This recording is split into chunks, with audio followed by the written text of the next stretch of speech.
합장하시고 한 구절씩 따라하시기 바랍니다. 부처님의 위없는 가르침, 참으로 만나기 어려워라. 지금 보고 듣고 만났으니 부처님 법 깨달아지이다.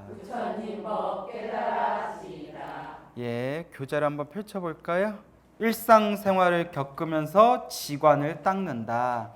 이제 지와 관에 대해서 개념은 어느 정도 여러분들이 정리가 되셨죠? 네. 진짜? 예? 지는 사마타, 집중이라고 했죠? 지는 사마타, 집중, 고요함. 관은 윗바사나, 예, 알아차림, 바라봄, 그 지혜. 이런 식으로 이제 이해를 하시면 됩니다. 자, 일상생활에서 지관을 닦는 법이래요. 앞에서는 이제 좌선 중에서 앉아서 지관을 닦는 것이었다면 지금 공부할 부분은 일상생활, 시끄러운 가운데에서 우리가 지와 관을 닦는 방법에 대해서 언급을 하고 있습니다. 저번에도 제가 여러분들에게 말씀을 드렸지만 고요한 곳에서 닦는 게 더 중요할까요? 시끄러운 곳에서 닦는 게 더 중요할까요? 예, 시끄러운 곳에서 닦는 것이 더 중요합니다. 왜냐하면 고요한 곳에서는 아무리 수행이 잘 돼도 시끄러운 곳에서 수행이 깨져버리면 그는 수행력이 약하다는 증거라고 합니다. 그래서 우리가 고요한 곳에서 수행을 하는 이유는 시끄러운 곳에서도 자유자재로 쓸 수 있게 하기 위해서 우리가 고요한 곳에서부터 수행을 시작하는 거고, 궁극적으로 어디에서도 자유자재로 공부가 돼야 된다? 시끄러운 가운데에서도 자유자재로 공부가 되어야 된다라는 걸 명심하시기 바랍니다. 자, 151페이지 한번 읽어볼까요? 어디 보자. 둘째, 연이라고 돼 있죠?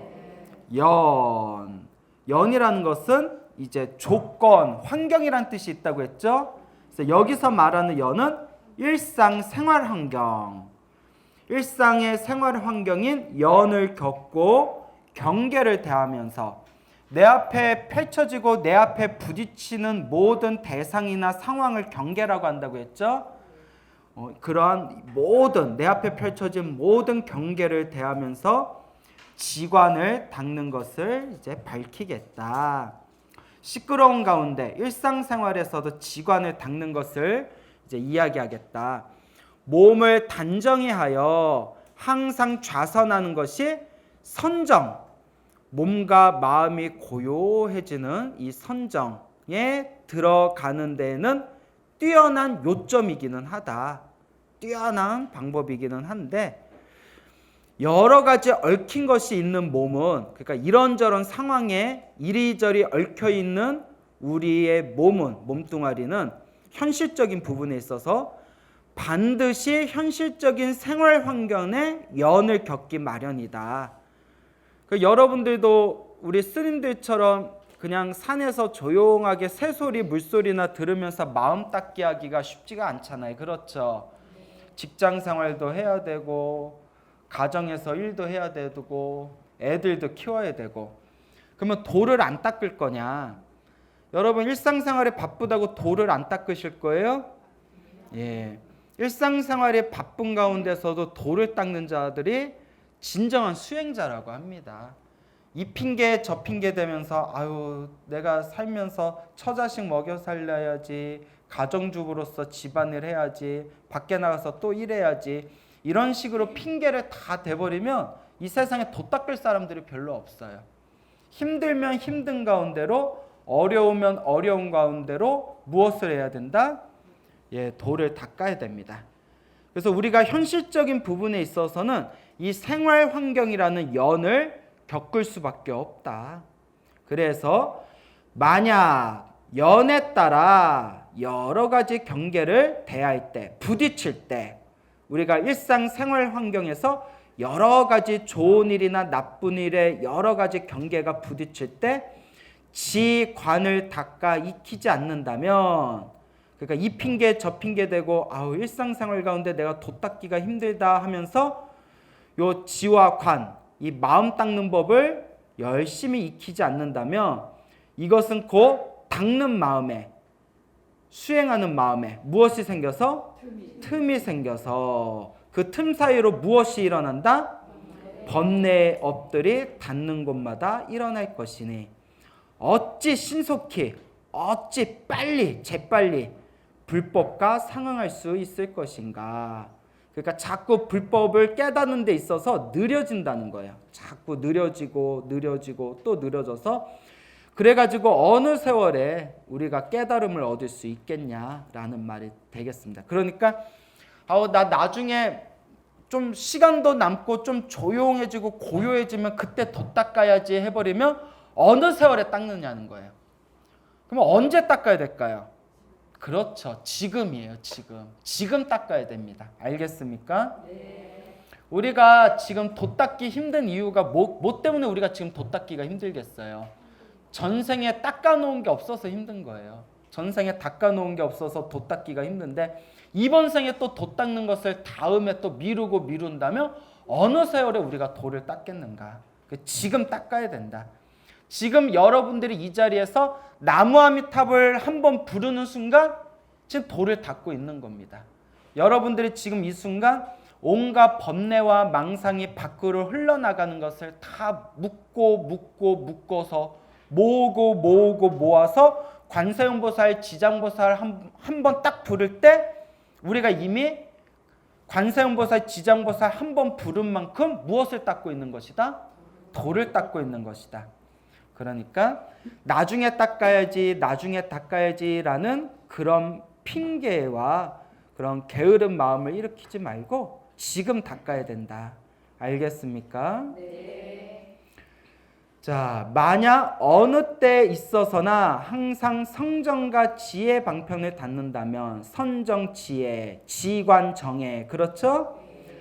언제 어느 때에서나 항상 성정과 지혜의 방편을 닦아 나간다면 마땅히 알아라. 이 사람은 반드시 어떻게 된다?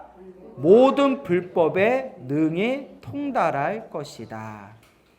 여러분 금강경 다 외워요? 못 외워요? 못 외워요? 어느 거사님이 있었는데 이 거사님이 금강경을 달달달달 외우세요. 통째로. 근데 더 놀라운 게 이 거사님 직업이 뭐냐? 노래방 사장님이에요. 아니 노래방 사장님이 금강경 외울 시간이 어디 있어요? 그렇잖아요. 그러니까 밤늦게까지 노래방 운영해야지, 낮에 또 잠깐 자야지, 또 와가지고 또 운영해야지, 사람들 음료수 갖다 줘야지, 아저씨 10분만 서비스 안 돼요? 뭐 10분 서비스도 눌러줘야지, 뭐 단골 손님 오면 뭐 음료수도 좀 갖다 줘야지. 그 어느 세월에 외우겠어요? 만약에 그분이 바빠 죽겠다. 여러분 노래방 운영해 본 적 있어요? 없어요? 없어요? 엄청 바쁘고 힘들대요. 저도 노래방 운영해 본 적이 없는데 엄청 바쁘대요. 막 손님들 가면 또 막 닦고 치워야지. 그러니까 그런 가운데에서 어떻게 금강경을 외웠냐? 딱 욕심벌 하루에 한 구절만 외웠대요. 딱 하루에 한 구절 외울 만큼 딱 앞에다 포스트잇에다 딱 붙여놓고 틈틈이 외우는 거예요. 틈틈이. 손님 오면 손님 방에 데려다주고 자리에 앉으면 그것도 외우고, 또 연락 오면 연락 받고 또 그거 외우고, 또 손님들 가고 나면 탁자 이렇게 걸레로 닦고, 저기 쓰레기통 비우고 또 자리에 앉아서 또 그거 외우고. 그러다 보니 나중에 무엇을 통째로 외웠다? 금강경을 통째로 외웠대. 그러니까 지금 안 닦으면 언제 어느 때 닦겠냐는 거예요. 그런 얘기 들으면 우리가 좀 반성해 봐야 됩니다. 세상에 노래방을 운영하면서 금강경을 외웠어. 근데 여러분들 뭐가 바빠서 못 외워요? 바빠요? 뭐 하는데? 저는 금강경을 외웠을까요? 못 외웠을까요? 어떡하냐? 여러분의 믿음에 상처를 줘서 미안해요. 네? 그래요. 그러니까 지금 닦아야 됩니다. 알겠습니까? 네. 반드시 모든 불법에 통달하게 될 것이다. 어떤 것을 연을 겪으면서 지관을 닦는다고 하는가? 자, 여기서 문맥상 연이 뜻하는 건 뭐라고 했어요? 일상생활환경이라고 했죠. 일상 생활 환경을 겪으면서 지관을 닦는다고 하는가? 이른바 연이란 6가지의 연을 말한다. 몇 가지 연? 예, 일상 생활 중에서 6가지로 구분을 하자면, 첫째, 가는 거, 움직이는 거 있죠? 예, 가는 거. 둘째는 머무는 거, 그냥 가만히 멈춰 있는 거 있죠? 머무는 거, 서 있는 것도 되고요. 셋째는 앉는 거, 앉아 있는 거. 넷째는 눕는 거. 다섯째는 일하는 거, 뭔가 막 이렇게 자기의 업무를 보는 거. 그 다음에 여섯째는 말하는 거. 일상생활에 이 6가지로 나눴어요. 가고, 머물고, 앉아있고, 누워있고, 일하고 있고, 그리고 뭐 앉아있거나 누워있거나 서있거나 말을 하고 있고. 맞습니까? 자, 그러면 어떤 것을 경계를 대할 때 지관을 닦는다고 하는가? 경계라는 것은 육진 경계를 말하는 것이다. 무슨 경계? 예, 우리 앞에서 이미 다 배웠죠? 색, 성, 향, 미, 촉, 법. 그래서 육진을 육경이라고도 한다고 했죠? 육경. 이 육경으로 인해서 우리가 우리의 마음이 물들기 때문에, 우리의 마음에 번뇌가 일어나기 때문에 육경을 티끌진자를 써서 육진이라고도 부른다 말씀을 드렸습니다. 경계는 6가지 경계가 있는데, 6가지 티끌 경계가 있는데, 첫째, 눈으로 무엇을 보는 거? 형색을 보는 거, 색. 둘째는 귀가 무엇을 대하는 거? 예, 성. 셋째는 코가 냄새를 대하는 거. 그럼 뭐겠어요? 향, 색성, 향. 넷째는 혀가 맛을 대하는 거. 미, 만미자, 미. 다섯째는 몸이 촉감을 대하는 거. 초. 여섯째는 마음. 우리 마음에서 일어나고 사라지는 모든 존재를 다 뭐라고 한다고 했어요? 법. 법은 2가지 뜻이 있다고 했잖아요. 크게 뭐라고 했어요? 존재라는 뜻도 있고 가르침이라는 뜻도 있다. 근데 색성향 미초법 할 때 법은 어떤 의미로 법을 쓴다? 존재, 우리 마음, 우리 생각에서 일어나고 사라지는 모든, 우리 생각 안에 들어오는 모든 대상이 다 존재예요. 알겠습니까?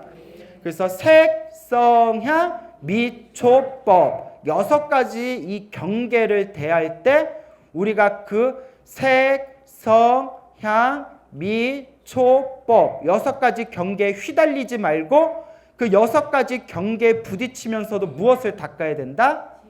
지와 관, 사마타, 윗바사나를 닦아야 된다. 그러니까 마음을 놓치지 말라는 뜻이에요. 뭐 하지 말아라? 마음을 놓치지 말아라. 이 마음을 잘 닦아라. 수행자가 대략 이 12가지의 일 가운데에서, 왜 12가지겠어요? 뭐 대답을 하는 거야? 중얼중얼 맞아.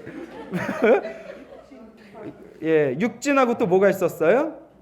예, 여기 가는 거, 머무는 거, 앉는 거, 눕는 거, 말하는 거 6가지에다 육진경계 6가지 더하니까 몇 가지 일이에요? 예, 12가지의 일 가운데서 다 알고 계셨는데 일부러 대답 안 하신 거죠? 진짜? 예. 대답해도 돼요. 이 12가지의 일 가운데에서 무엇을 닦는 까닭에? 지와 관을 닦는 까닭에 연을 겪으면서 경계에 대할 때 무엇을 닦는다? 지관을 닦는다. 연을 겪으면서는 가는 거, 머무는 거, 앉는 거, 눕는 거, 일하는 거, 말하는 거, 이 6가지. 경계를 대할 때에는 세, 성, 향, 미, 초, 법에 부딪히는 거. 그래서 이러한 12가지의 상황에 항상 마음을 놓치지 말고 무엇을 닦아라? 지관을 닦아라 라는 의미가 되겠습니다. 자, 그래서 수행이 잘 되면 꿈꿀 때에도 수행을 한대요. 꿈에서도. 그래서 옛날에 성철스님께서 해인사 백년암에 주석하고 계실 때 공부 좀 했다 하는 사람들이 와서 스님, 제가 깨달은 게 있는데 제 깨달음이 올바른지 점검해 주십시오 하면 성철스님이 딱 이러셨대요. 네 꿈에서도 공부하나 이러대요. 꿈에서도 공부하나. 네가 아무리 살아있을 때 공부가 잘 되는 것 같아도 어디서 안 하면? 꿈에서 딴 생각하고 있으면 그거는 진짜 공부를 하는 것이다, 안 하는 것이다. 그래서 깨어있을 때 공부가 잘 되면 어디서도 공부가 이어진다? 꿈에서도 공부가 이어진답니다. 여러분들이 정말 기도를 잘하고 있냐 안 하고 있냐는 꿈을 보면 알 수가 있대요.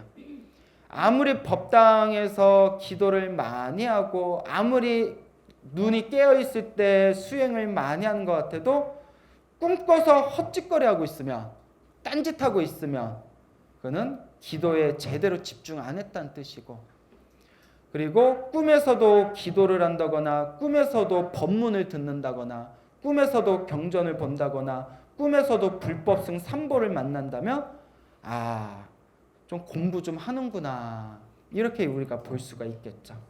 왜냐하면 꿈이 잠재의식이거든요. 내가 잠재의식에 통할 만큼 내가 수행을 하고 있냐는 거예요. 그래서 학창시절에 수학문제 밤새서 수학문제 풀다가 이렇게 깜빡 잠들면 꿈에서도 수학문제 풀고 있잖아요. 경험해봤어요? 안 해봤어요? 안 해봤어요? 공부 안 했구나.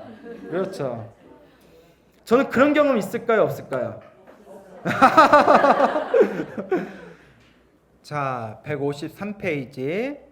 첫째, 길을 갈 때 닦는 것이다. 앞에서 나온 거 행이에요. 행.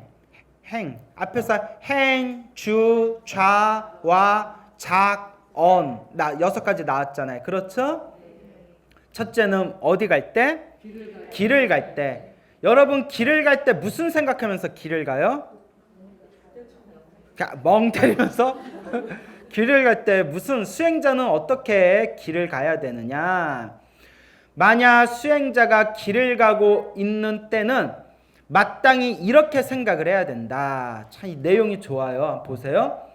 나는 지금 무슨 일 때문에 가려고 하는가? 내가 만약에 지금 학교를 가고 있잖아요. 나는 무슨 일로 학교에 가는가? 나는 무슨 일로 절에 가는가? 나는 무슨 일로 집에 가는가? 근데 집에 가면서 나는 무슨 일로 집에 가지? 이건 좀 이상하긴 해요. 자, 근데 이제 근본 자리에서 봤을 때 무슨 자리? 근본 자리, 우리 마음 자리에서 봤을 때 나는 지금 무슨 일 때문에 가려고 하는가? 번뇌의 불임을 받기 때문이거나 착하지 않은 일이나 좋지도 나쁘지도 않은 일 때문이라면 마땅히 뭐 하지 말아야 된다? 가지 말아야 된다. 번뇌 불임이 아니고, 그러니까 번뇌에 내가 속아서 가는 게 아니고, 번뇌에 물들어서 가는 게 아니고, 착한 일이나 여법하게는 법답게라는 뜻이에요. 법답게. 법이 되는, 여법하게, 이익되는 일이라면 어떻게 해야 된다? 마땅히 가야 된다. 번뇌에 부리는 것이 아니고 착한 일이고 법답고 이익되는 일이라면 마땅히 가야 된다. 자, 무엇을 가는 가운데 지를 닦는다고 하는가? 만약 가고 있는 때라면 가는 것으로 인한 까닭에, 내가 어딘가에 가잖아요. 내가 거기에 감으로 인해서 내가 거기에 가기 때문에 곧 모든 번뇌와 선악 등의 법이 있다는 것을 곧 안다. 그러나 가는 마음과 가는 행위 가운데 일체를 뭐라고 해석하라고 했어요? 모든 어떠한 법도 얻을 것이 없는 것을 분명히 알면 곧 망념, 망상, 번뇌의 마음이 쉰다. 이것을 지를 닦는다고 한다. 여기서 이제 2가지를 제시하는 거예요. 자, 첫 번째, 내가 어딘가를 갈 때 내가 무슨 일로 가는 거지? 내가 좋은 일로 가는 거냐? 내가 번뇌 때문에 가는 거냐? 내가 나쁜 마음으로 가는 거냐? 이렇게 선업과 관련이 없는 번뇌와 악업과 관련된 일이라면 간다 안 간다? 가지 말아야 된다라고 마음을 챙겨야 되고, 만약에 내가 가고 있는 것이 번뇌로 인해 가는 것이 아니고 이것은 착한 일이고 법답고 좋은 일이다 하면 가야 된다 안 가야 된다? 가야 된다. 그럼 무엇에 비유를 해볼까요? 광우 스님이 이제 룸사롱을 가. 비유야 비유. 비유. 룸사롱을 가면서 여기 나온 것처럼 생각해 보는 거예요. 내가 왜 룸사롱을 가는가? 내가 룸사롱에 가는 게 번뇌의 부림을 받는 것인가? 번뇌의 부림을 받는 거예요, 안 받는 거예요? 받는 거죠. 예, 이제 음욕과 탐욕에 의해서 가는 거잖아요. 번뇌의 부림을 받기 때문이다. 그리고 스님이 룸사롱에 가는 거는 착하다, 착하지 않다. 착하지 않다. 그리고 착하지 않은 일이고, 또 좋지도 나쁜지도 않은, 이거는 나쁜 일이죠. 그냥 나쁜 일이니까. 그러니까 이렇게 스스로 관찰하면서 가야 된다, 말아야 된다, 가지 말아야 된다라고 이제 마음을 챙기라는 거예요. 근데 이럴 때 갑자기 아니야, 나는 내 마음에 지지 않겠어. 이렇게 나는 가겠어. 자, 그리고 내가 여러분 우리 전법회관에 이제 불교 공부하러 오시죠. 전법회관에 불교 공부하러 오실 때 이 부처님의 경전 공부하러 오는 것은 번뇌의 부림을 받는다, 안 받는다? 번뇌의 부림을 받는 게 아니고 착한 일이다, 나쁜 일이다? 착한 일이고, 법답다, 법답지 못하다, 법다운이고, 나에게 이익된다, 이익되지 않는다. 그러면 어떻게 해야 된다? 예, 마땅히 가야 한다. 이렇게 마음을 챙기라는 거예요. 어렵지 않죠? 그리고 여기서 한 걸음 더 나아가서 가는 가운데 지를 닦는다고 하는가? 무엇을 가는 가운데 지를 닦는다고 하는가? 이게 두 번째예요. 만약 가고 있는 때라면 가는 것으로 인한 까닭에 번뇌일 수도 있고 번뇌가 아닐 수도 있고 선업일 수도 있고 악업일 수도 있다는 것을 내가 알게 된다. 그렇죠? 그런데 가는 마음과 가고자 하는 마음과 그 가는 행위, 가고 있는 행위 자체가 고정된 실체가 있다, 없다? 우리 앞에서 다 배웠죠. 모든 것이 인연 따라 일어나고 인연 따라 사라지고 인연 따라 흐르지만 그 인연법에는 고정된 실체가 있다, 없다? 고정된 실체가 없으니 얻을 것이 있다, 없다? 예, 우리 반야신교에 배웠잖아요. 무소득, 얻을 바가 없다. 얻을 것이 없으니 집착할 게 있다, 없다? 고정된 실체가 없고 얻을 것이 없으니 집착할 게 없다. 집착할 게 없으면 내 망상과 번뇌가 어떻게 될까요? 예, 그게 망념의 마음이 뭐가 된다? 쉬어버린다. 이렇게 닦으면 이게 바로 무엇이다? 지를 닦는다라는 의미가 될 거예요. 그렇죠? 예. 두 번째, 우리가 지와 관을 닦는다고 했죠? 지금 설명한 부분은 지에 대해서 설명하는 거예요. 길을 갈 때 지에 대해서 설명한 거고, 그러면 관은 어떻게 닦아야 되냐? 나오죠? 무엇을 가는 가운데 관을 닦는다고 하는가라고 나오죠? 자, 마땅히 이러한 생각을 해야 된다. 그러니까 관을 닦을 때 마땅히 이렇게 생각하라. 마음에 의하여 무엇이 움직인다? 몸이 움직인다. 자, 마음에 의하여 몸이 움직이는 까닭에 나아감이 있으면, 그러니까 이렇게 앞으로 걸어가면 이것을 이름하여 무엇이라고 한다? 가는 것이라고 한다. 그러니까 가기는 뭐가 거야? 뭐가 걸어가죠? 그렇죠. 몸이 걸어가죠. 근데 그 몸은 누가 움직이죠? 마음이 움직이죠. 이게 가는 것인데, 이 가는 것으로 인하여 모든 번뇌와 선악 등의 법이 있다. 자, 가는 것은 뭐가 간다? 몸이 간다. 몸은 무엇이 움직인다? 마음이 움직인다. 근데 그 가는 것으로 인하여 번뇌와 선악과 악업 등의 법이 있다고 했죠? 그 모든 번뇌와 선악 등의 모든 법도 다 무엇이 만든 걸까요? 그렇죠. 마음이 만든 거예요. 어렵지 않죠? 그러나 돌이켜서 그 가고 있는 그 마음을 아무리 관찰해도 그 가는 모습이 보이지를 않는다라고 돼 있죠. 근데 여기서 중요한 게 있어요. 가는 마음을 가만히 관찰했더니 그 가는 모습이 보이지를 않는데요. 자, 보세요. 광우스님이 이렇게 가고 있어요. 룰루랄라 가고 있어요. 근데 광우스님이 가는 게 보여요, 안 보여요? 그냥 있는 그대로 보이잖아요. 광우스님 마이크 잡고 있는 거 보이잖아요. 근데 가고 있는 게 보이는데, 근데 가는 거는 누가 만든 거라고 했어요? 마음이 만든 거잖아요. 마음이 몸을 가게 만든 거잖아요. 근데 우리가 아무리 명상을 하고 참선을 해서 내 마음을 살펴봐도 마음이란 고정된 실체가 있을까요? 없을까요? 없어요. 그게 일단 답이에요. 우리가 아직 수준이 낮아서 그걸 못 느끼는 거예요. 깨달음의 경지에서 보면 마음이라고 할 만한 실체가 없어요. 자, 그럼 이제 답이 나왔어요. 그대로 공식을 만들어 볼게요. 마음이란 고정된 실체가 있다 없다. 자, 마음이란 고정된 실체가 없는데 마음이 몸을 움직이고 몸이 걸어가고 있는데 그 걸어가고 있는 건 누가 만든 거예요? 마음이 만들었는데 마음엔 고정된 실체가 있다 없다. 실체가 없고 마음이란 게 보인다 보이지 않는다. 보이지 않는다. 그러면 실체도 없고 보이지도 않는 마음에 의해서 걷는 것은 모습이 있다 없다. 없다. 보인다 보이지 않는다. 보이지 않는다라는 뜻이에요. 이런 논리로 가면 그러니까 이거는 누구의 입장에서 설명한 거예요? 깨달은 자 입장에서 얘기한 거예요. 무슨 말인지 알겠습니까?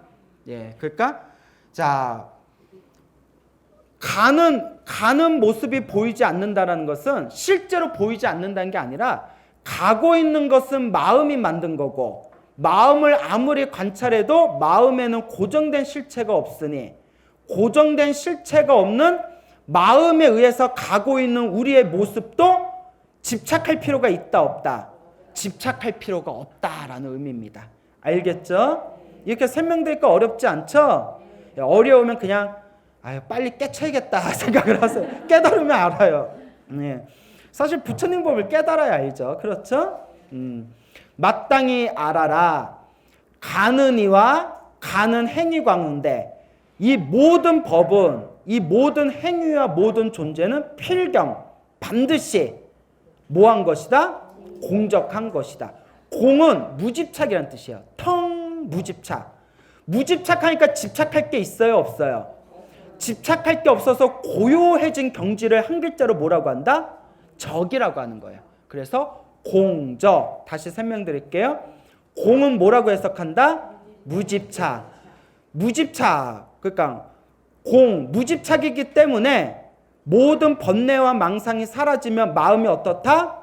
고요하다. 그 고요한 걸 한 글자로 뭐라고 한다? 적. 그래서 공적이에요. 알겠죠? 예, 집착할 바가 없고 번뇌와 망상이 사라져서 고요해짐. 그게 공적. 이것을 무엇을 닦는다고 한다? 관을 닦는다고 한다. 그러니까 이겁니다. 가고 있으면서 간다라고 할 만한 고정된 실체가 있다 없다. 가고 있는 나라고 할 만한 고정된 실체가 있다 없다. 없다. 가고 있는 나라고 할 만한 고정된 실체도 없고 가고 있는 이 현상에도 고정된 실체가 없어서 그 무엇에도 집착할 게 없는 무집착 공을 딱 깨달으면 번뇌와 망상이 사라져서 뭐가 된다? 적. 그래서 공적. 이것이 이와 같이 관찰하는 것이 가면서 윗바사나를 닦는다는 것이다. 이렇게 해석하고 있습니다. 알겠죠? 자, 이제 이런 식으로 나머지 내용이 쭉 이어져요. 이런 식으로. 근데 여러분 헷갈릴까 봐 미리 말씀드릴게요. 이런 식으로 나머지 내용이 쭉 행주, 자와 일할 때와 말할 때 6가지가 이런 공식으로 쭉 말만 살짝 바꿔서 이어지는데 결론은 2가지예요. 2가지만 기억하면 돼. 몇 가지? 2가지. 뭐냐?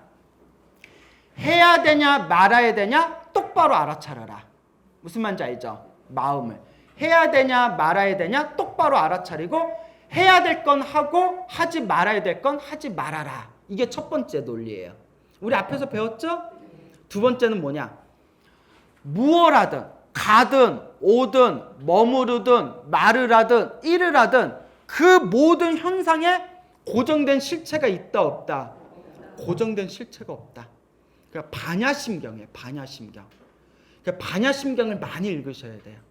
이게 다 반야심경 도리하고 다 통합니다. 알겠죠? 반야심경을 절대 우습게 보시면 안 돼요. 반야심경이 어마무시하게 오묘하고 심오하고 아주 부처님의 공사상을 가장 짧은 문장에 완벽하게 함축적으로 설하고 있는 거예요. 반야심경이 무슨 뜻인지 몰라도 자꾸 한글로 읽어보세요. 뭘로? 한글로. 한문으로 읽어도 내 뜻이 이해가 돼요 하면 한문으로 읽으셔도 되는데 여러분 돼요 안 돼요? 그럼 무엇으로 읽어야 됐다? 예, 한글로 읽으세요. 알겠죠? 자, 이와 같은 논리에서 자, 머물 때를 볼까요? 머물 때. 둘째, 머물고 있을 때 닦는 것이다. 가만히 있을 때. 머무르고 있을 때 수행자는 마땅히 이러한 생각을 해야 된다. 나는 지금 어떠한 일을 위하여 머물러 있으려고 하는가? 내가 지금 여기 왜 머물고 있지? 만약 모든 번뇌와 착하지 않은 일과 착하지도 악하지도 않은 일 때문이라며, 그러니까 나쁜 일도 아니지만 무슨 일도 아니에요? 좋은 일도 아니에요. 착한 일도 아니라면 즉시 뭐하지 말아라? 머무르지 말아야 한다. 만약 착한 일이거나 이익되는 일을 위한다면 어떻게 해야 된다? 머물러 있어야 한다. 이것도 비유를 들어야 되나요? 내가 가기는 갔어. 룸사롱에 갔어. 앞에 비유하고 이어져야 되잖아요. 룸방에 갔는데 자, 이제 룸방에서 이런 생각을 하는 거예요. 여기 코드. 나는 지금 여기 왜 머물러 있는가? 룸사롱에. 스님 초이스 하셔야죠. 막 이러면서. 예? 드라마에서 봤어요. 내가. 예? 그 초이스라고 하잖아요. 드라마 영화에서 봤어요. 그때 내가 여기 왜 머물러 있지? 자, 여기에 머물러 있는 거는 번뇌고 착하지 않은 일이고, 그렇기 때문에 번뇌고 착하지 않은 일이고 이거는 나에게 악업이 되기 때문에 즉시 뭐 해야지 말아야겠다? 머무르지 말아야 되겠다 하고 마음을 바르게 다스리란 뜻이에요. 무슨 말인지 알겠죠? 그런데 여러분들이 만약에 전법회관에 지금 머무르고 있어요. 전법회관에서 지금 공부하고 있는데 아직 30분이 남았어. 30분이 남았을 때 내가 여기 왜 머무르고 있지? 여긴 어디? 난 누구? 저 스님은 뭔 얘기하는 거지? 이때 스스로 마음을 돌아보는 거예요. 전법회관에서 지금 경전 공부하는 거는 무슨 일이고? 착한 일이고 어떤 일이 된다? 이익되는 일. 그러니까 복 짓는 일이 된다면 그러면 나 여기에 계속 뭐 해야 되겠구나? 머물러야 되겠구나. 그렇다고 주구장창 24시간 있으면 안 되고 여기 이거 대관료 다 내고 온 건데 자, 요금 폭탄 맞아요. 자, 이런 식으로 이제 마음을 다스려라. 알겠죠?